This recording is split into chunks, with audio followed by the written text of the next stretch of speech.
The Pilot is Honda's signature three-row midsize SUV that's been around since 2003. It entered the growing SUV market as a latecomer, with many competitor brands having already introduced various midsize SUVs. However, with Honda's ingenuity, build quality, and overall reliability, the Pilot outshined many of its competitors in a short period of time. In this video, I'll be doing a long-term review of my 2018 Honda Pilot Elite. I'll provide an overview of how the Pilot has held up over the last 5 years and explain the things I like about the Pilot as well as things I don't like about the Pilot, so stick around to the end.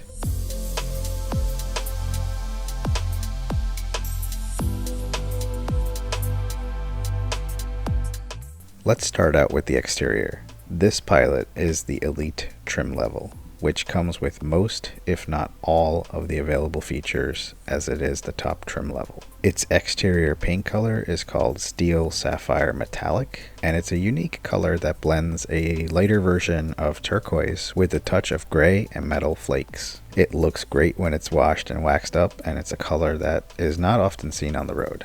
When this third generation Pilot debuted in 2016, it made some waves in the automotive industry due to its drastic design change from the previous second generation Pilot. The second generation Pilot was more of a boxy style, and it had the look and feel of what would be considered a sport utility vehicle. This third generation, however, has a more rounded look, which is more attributed to a minivan. In fact, it took a long time for this design to grow on me because of the minivanish look. I think it has a lot to do with the shorter front and the curvy body style. In certain angles, this Pilot does look nice, but in other angles, it definitely gives off the minivan vibes. Hey, there's nothing wrong with minivans, but there should be a clear differentiation between an SUV and a minivan. Putting aside the Pilot's love handles, it does have other great exterior design features. Starting from the front, the headlights have a unique angular design that transitions well from the bumper to the side fender. This chrome brow that goes along the top of the grille is tasteful and not too overbearing. I do like how they split up this grille section with strips of chrome and gloss black slits in between. You do get this honeycomb design that is functional, which allows air to circulate into the radiator behind it. There's also a section of this honeycomb design on the bottom, and there's also a chrome lip style on the bottom of the bumper, which is a great accent piece. The LED daytime running lights have a nice design. It kind of looks like an upside down Nike logo. The LED low beam headlights are plenty bright, and there's a nice little chrome accent piece along the headlight portion. However, the high beams are actually still using the old school halogen lights.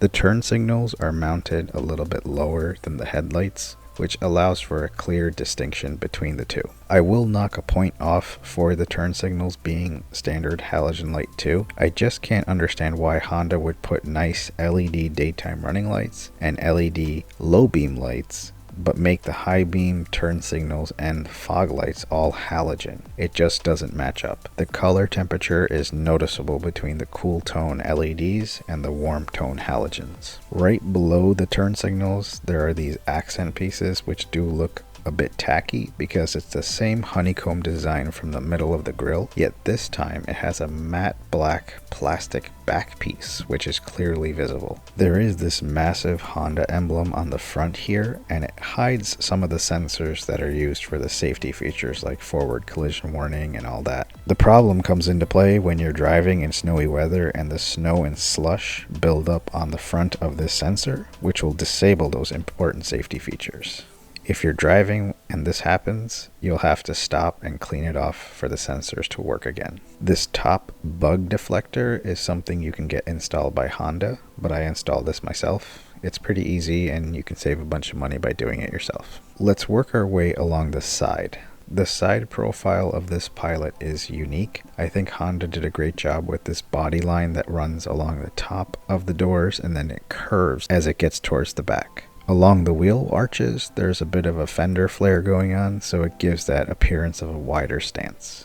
These running boards were installed by the dealer, and I mainly got it for my family members that need that extra step to get into the Pilot. There are running boards you can get that are lighted as well, it just costs a little bit more. The side view mirrors have a nice design feature in that the top half is the same as the body color, but the bottom portion is gloss black. I think that's a nice touch. There's also this little window here, which I think was a great idea by Honda because it allows for added visibility when driving in tight areas like within a city or parking garages. Along the windows, there is chrome accent pieces and these gloss black pillars. Some folks may not like the chrome, but I think it's a nice accent and helps the overall side profile of the vehicle. The door handles are also chrome, but it's not too overbearing. These are touch sensitive handles, and as long as you have the key fob, you're able to enter and exit the vehicle. You can also lock and unlock the vehicle using the key itself. This Pilot did come with the 20-inch wheels, and they have a nice design. It's an alloy finish with gloss black inserts. The tires are Continental Cross Contact all-season tires. I've had no issues with these tires as I've taken the Pilot on frequent road trips, as well as some minor off-roading. One thing I will recommend is that you get wheel and tire protection insurance either from the dealership or through an insurance provider. It's something I recommend to a lot of people because the wheels and tires are the most exposed part of the vehicle. It can be an expensive repair if a tire goes flat or a rim gets bent. I'll use my Pilot as an example. About 2 years ago, 3 of the tires had nails in them, and the dealer replaced all 3 at no charge because of the insurance I had on them. That would have cost me $600 out of pocket if I didn't have the wheel and tire insurance. Working our way to the back, you can see these taillights extend from the side fender and blends well with the rear. There's a slimmer section of the taillight that extends onto the rear trunk hatch as well. I like this design, and I think it's a big improvement from the prior generation. There's a big Honda emblem on the back, and towards the top of the hatch door, there's a spoiler that extends out. I do wish that this windshield wiper on the back here was integrated into the bottom of the spoiler so that you don't see it when it's not in use, but that's not a big deal. We have the Pilot badge on the left side of the trunk hatch, and on the right side it has the Elite badge as well as all-wheel drive. Working our way down, I did have the dealer install this trailer hitch and harness, which also includes a heavy-duty transmission cooler. With this setup and the all-wheel drive, this Pilot can tow 5,000 pounds, which is decent for a mid-size SUV. I usually tow a 14-foot aluminum boat with trailer, and it has no issues.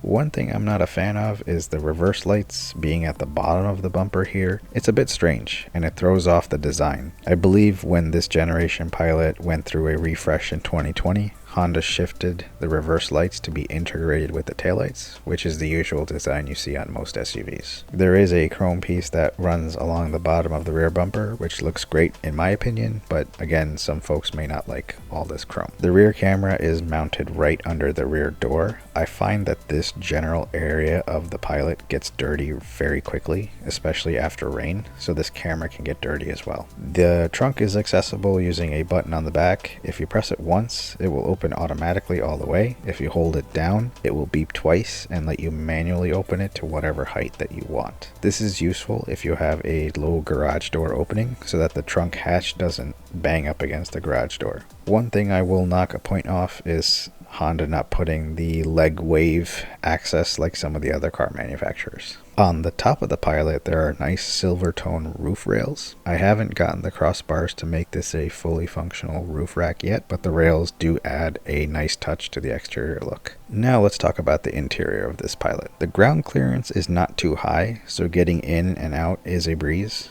As mentioned earlier, I did have these running boards installed to help with some of my other family members that need the extra step to get in. Sitting inside the Pilot is comfortable. The seat has the right amount of soft and firm. Both front seats are captain's chairs. The driver's seat is 10-way adjustable, which includes lumbar support. It's very comfortable for those long trips. The front passenger seat is 4-way adjustable. The steering wheel feels great. It has a soft touch material around the entire steering wheel with the inside gloss black design along the horn area. This steering wheel is heated, which is great for the colder months, and all of the buttons on the steering wheel are easy to access. The paddle shifters are nice. They're made of a plastic material and silver in color. I'll actually cover using these paddle shifters in the driving impressions section of this video. The instrument cluster is not digital, but there is a small screen in the middle that gives you various information like average fuel economy, range, as well as tire pressure and oil life. The sound system in this Pilot is not terrible, but it is made by Honda, so it can't handle higher bass or treble like some of the other name brand systems. It comes with 10 speakers, including the center speaker and door pillar tweeters. One thing I don't like about the interior is this touchscreen. I have no idea why Honda would remove the volume button. Even after 5 years of owning this thing, I still search for the volume button. The touchscreen itself lags a bit, and at times it could take several seconds for the screen to power up, so this is a big negative for this Pilot. The heating and cooling controls are very basic, which is a good thing. There's a simple toggle to control the temperature for both driver and front passenger. You can also control the HVAC for the rear passengers and lock the controls, which is especially useful if you have kids in the back. The seats in the front are heated and ventilated, which can be controlled using these simple buttons, and there's also the heated mirrors as well.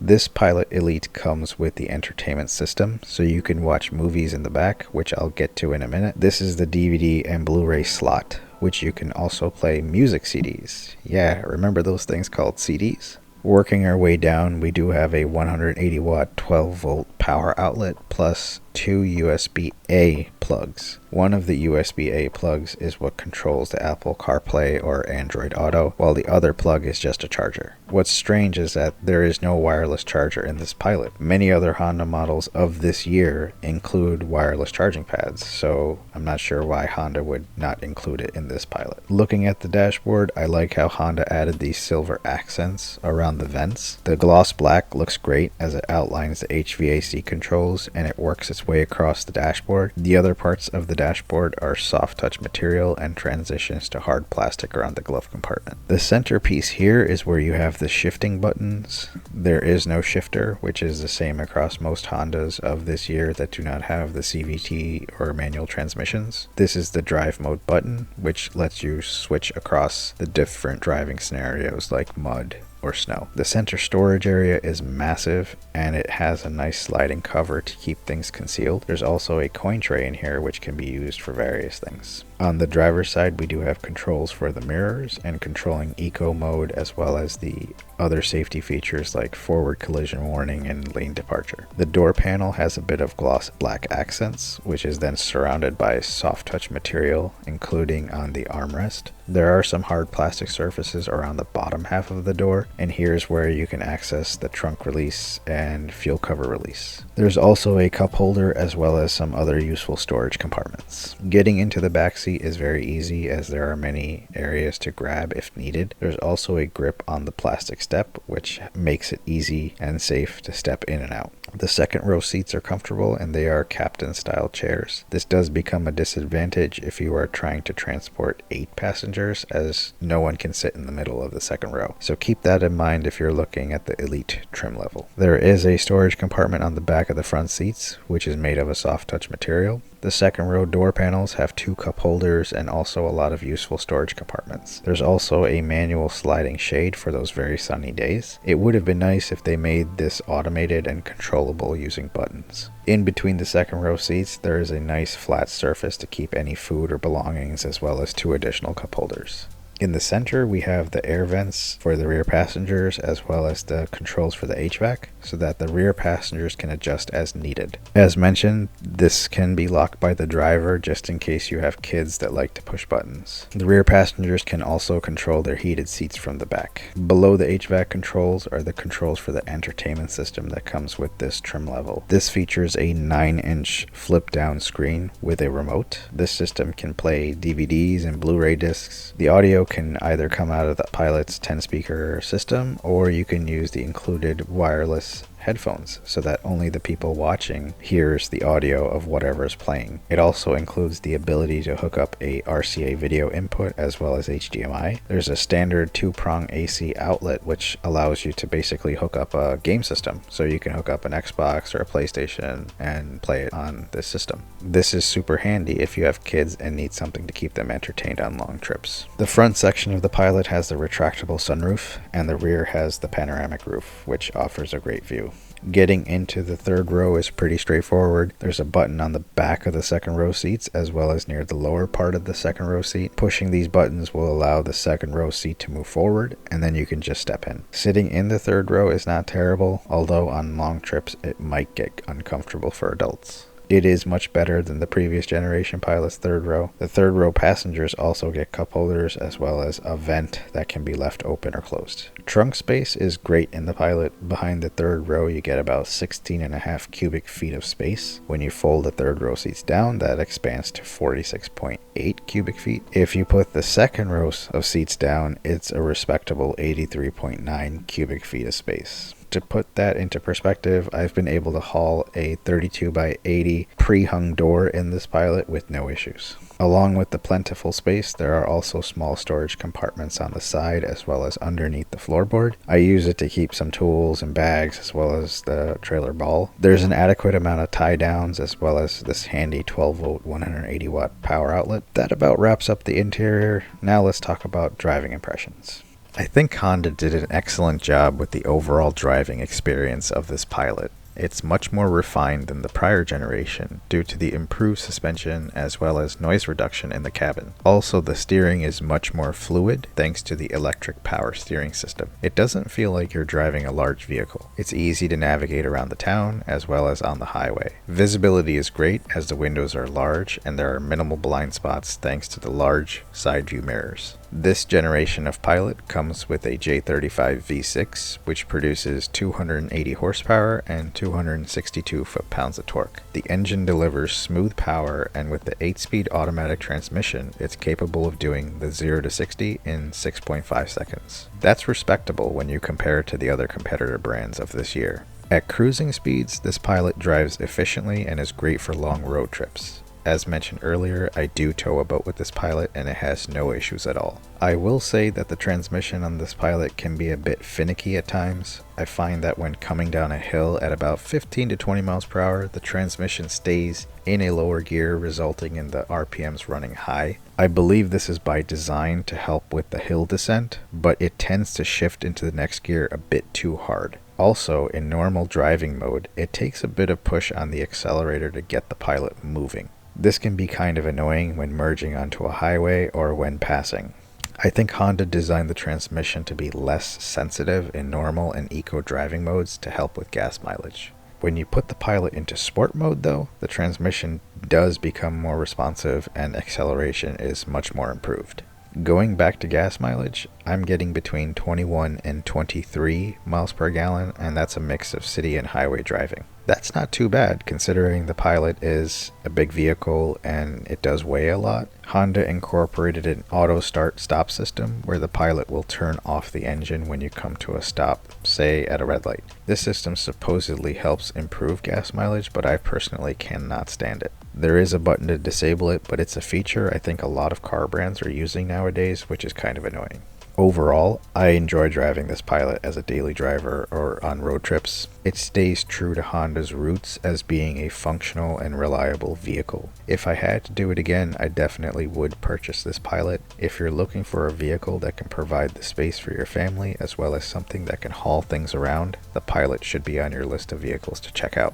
As mentioned, there are some things that I think Honda could improve on, but considering the price point, these are very minimal things. Honda just released a newly redesigned 4th generation Pilot and it looks great. I'm hoping to get into a dealership soon to test drive one so that I can do a review video for you guys. I hope this video was informative for you and maybe it will help you decide if you want a Honda Pilot of this model year. If you have any questions, please leave a comment and we'll get back to you as soon as possible. Consider subscribing to the channel as we'll be making more review videos in the near future. Thanks for watching.